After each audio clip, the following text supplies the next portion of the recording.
வணக்கம். நான் உங்கள் ஜெயா.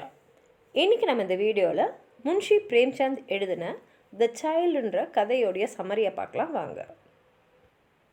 முன்ஷி பிரேம்சந்த் எப்போதுமே சமுதாயத்தில் இருக்கக்கூடிய சில விஷயங்களை பற்றி அந்த சமுதாயத்து மேலே இருக்கிற அக்கறையின் பால் எழுதக்கூடியவர்.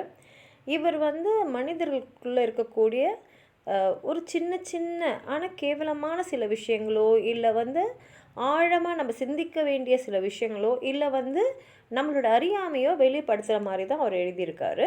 அவர் கிட்டத்தட்ட 250 கதைங்களும் அதுலேயும் ஒரு நிறைய நாவல்ஸ், ஒரு டசன் நாவல்ஸ் எதை பற்றினா வரதட்சணையை பற்றி, விதவை மறுமணத்தை பற்றி, விபச்சாரத்தை பற்றிலாம் எழுதியிருக்காரு. அவரோட சிறந்த படைப்புகள் பார்த்திங்கன்னா இட்கா, கஃபன், கோடன், நிர்மலா, கபன், ரங் பூமி, வர்தன் இதெல்லாம் சொல்லலாம்.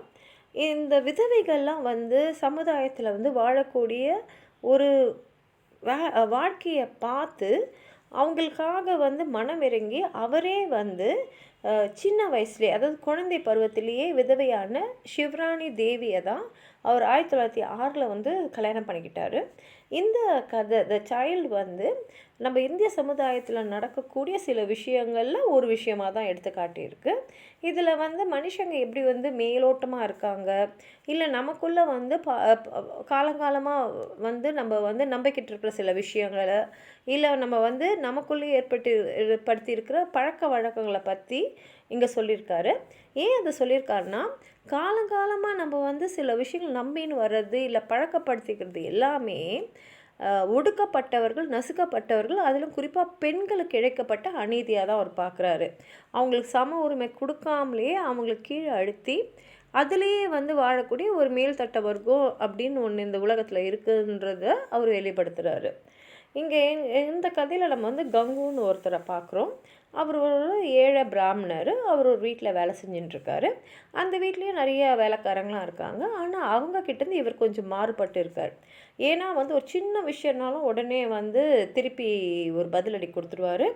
அதே மாதிரி மற்ற வேலைக்காரங்களோடலாம் அவர் சரிசமமாலாம் பழக மாட்டார்.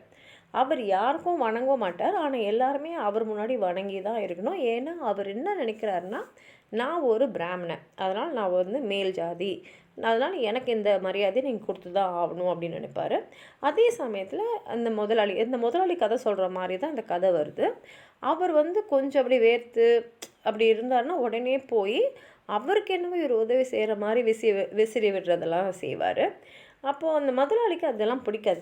ஏன்னா அவருக்கு என்னென்னா, சின்ன சின்ன விஷயங்களையாவது நான் செஞ்சுக்கணும், எல்லாத்துக்கும் மற்றவங்களை எதிர்பார்க்கக்கூடாதுன்னு நினைக்கக்கூடிய ஒரு மனுஷர் அவர். அதே மாதிரி ப்ரைவசின்னு ஒன்று இருக்கணும். இந்த மாதிரி என்னையே பார்த்துக்கிட்டு என் பின்னாடியே வர ஒரு ஆள் எனக்கு வேணான்னு நினைக்கக்கூடிய ஒரு ஆள். ஒரு நாள் அந்த நரேட்டர் வெளியில் போகலாம் அப்படின்னு நினைக்கும் போது கங்கு சொல்கிறாரு, இந்த மாதிரி நான் வேலையை விட்டுலான் இருக்கேன், ஏன்னா கோமதி தேவியை கல்யாணம் பண்ணிக்கணும்னு இருக்கேன் அப்படின்றாரு. இந்த கோமதி தேவி யாருன்னா, விதவைகளுக்குன்னு ஒரு வீடு மாதிரி அந்த ஊரில் இருக்குது. அந்த வீட்டை விட்டு அவங்க நடத்த மேலே சந்தேகப்பட்டு வெளியில் துரத்தப்பட்டவங்க. அதனால் இப்போ வெளியில் வந்துட்டதுனால அவங்களுக்கு போக்கிடம் எதுவுமே இல்லை, அதனால் நான் கல்யாணம் பண்ணிக்கலாம்னு இருக்கேன் அப்படின்னு சொல்கிறாரு. ஏன்னா அவர் சொல்லும் போதே அவர் கோமதி தேவி ரொம்ப பிடிச்சதுனால தான் அது செய்கிற மாதிரி சொல்கிறாரு. இதை கேட்டோன்னே நரேட்டருக்கு ஒன்றும் புரியல. ஏன்னா கங்கு எப்படின்னா, மற்றவங்க தொட்ட பாத்திரத்தை கூட தொட மாட்டார்.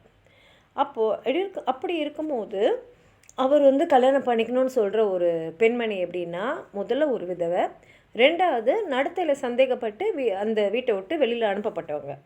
அப்போது கங்குவுக்கு எப்படி அப்படி ஒரு பொண்ணை கல்யாணம் பண்ணிக்க தோணுச்சு அப்படின்றது இவருக்கு புரியலை. ஆனால் கங்கு சொல்கிறாரு, இல்லை ஒரு பொண்ணு ஒரு ஆணோடு வாழணுன்னா அந்த ஆண் மேலே அன்பு இருந்தால் தான் வாழ முடியும்னு சொல்லிட்டு என்னென்னோ ஒரு கவிதை எழுதுகிற மாதிரிலாம் சொல்கிறாரு. இனிமேலுக்கு இவர் மனசை மாற்ற முடியாது, எதுவும் நம்ம சொன்னாலும் எடுப்படாதுன்னு தெரிஞ்சுக்கிட்டு இவர் சரி உன்னோட ராஜினாமா நான் ஏற்றுக்கிறேன் அப்படின்னு சொல்லி அமுச்சு விட்டுறாரு. ஆனால் அவருக்கு நல்லா தெரியும், இன்றைக்கி கங்கு எடுக்கிற முடிவுக்கு பின்னாடி அவர் வருத்தப்படுவார், அதாவது கோமதி தேவியை கல்யாணம் பண்ணிக்கிறது கண்டிப்பாக வருத்தப்படுவார்னு.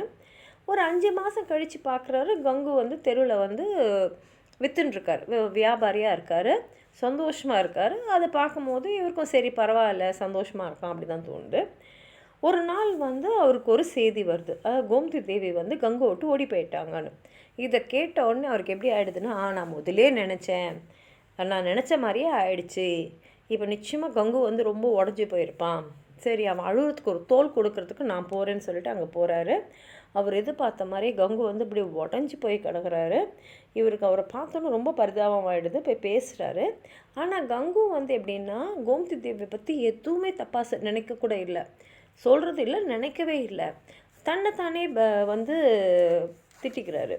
ஒருவேளை நான் வந்து படிக்காதவன்றதுனால தான் அவன் என்னை விட்டு போயிட்டாளா, இல்லை நான் வந்து ஒரு நல்ல கணவராக இல்லை போல இருக்குது, அப்படி இப்படின்னு வந்து ரொம்ப புலம்புறாரு. அதுலேருந்தே வந்து இவருக்கு நல்லா புரிஞ்சிடுச்சு கோமதி தேவி மேலே கங்கு எந்த அளவுக்கு ஒரு அன்பு வச்சுருக்காரு அப்படின்னு. அதே சமயத்தில் கங்கு சொல்கிறாரு, நான் எப்படியாவது அவளை வந்து தேடி கண்டுபிடிச்சி சமாதானப்படுத்தி நான் கொண்டு வந்துடுவேன், திருப்பி நான் அவளோட வாழணும் அப்படின்னு சொல்கிறார். இதை கேட்ட உடனே அந்த நரேட்டருக்கும் ஒன்றும் புரியல. சரி இவ்வளோ ஆசையாக இருக்கானே அவன் மேலே அப்படின்னு மாதிரி நினச்சிட்டு போயிடுறாரு. அதுக்கப்புறம் ஒரு நைனிட்டாலுக்கு ஒரு மாதம் போயிடுறாரு. போயிட்டு திரும்பி வந்து பார்த்தா கங்கு கையில் ஒரு குழந்த சந்தோஷமாக கங்கு அந்த குழந்தைய கொஞ்சிக்கிட்டு இருக்காரு.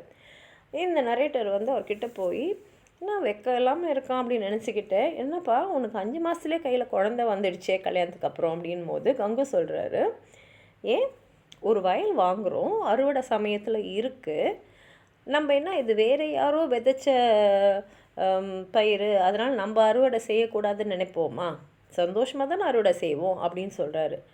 அது மாத்திரம் இல்லாமல் அந்த குழந்தைய வந்து தனக்கு கிடச்ச பரிசு மாதிரி அப்படியே கட்டி அடைச்சின்னு கொஞ்சின்னு இருக்காரு. இதை பார்க்கும்போது அந்த நரேட்டருக்கு அவருடைய எவ்வளோ அன்பு இருந்தால் ஒரு பொண்ணு எந்த நிலைமையிலையும் இவனால் ஏற்றுக்க முடிஞ்சுது அப்படின்னு புரிஞ்சுட்டு தன்னை நினச்சே அவர் அவமானம் பண்ணுறாரு. ஏன்னா வந்து சில கோட்பாடுகள் நம்ம மனசில் ஏற்கனவே இருக்குது, அதுதான் நம்ம வந்து சரின்னு நினைக்கிறோம், அதுதான் நம்ம ஏற்றுக்கிறோம். ஆனால் வந்து கங்கு வந்து அதெல்லாம் மீறி அன்புனா என்னன்றதை காமிச்சிருக்காரு.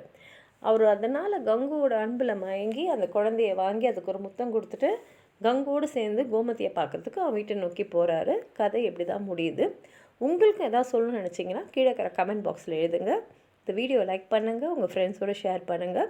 சப்ஸ்கிரைப் பண்ணாதவங்களாம் ப்ளீஸ் சப்ஸ்கிரைப் பண்ணுங்கள். நன்றி.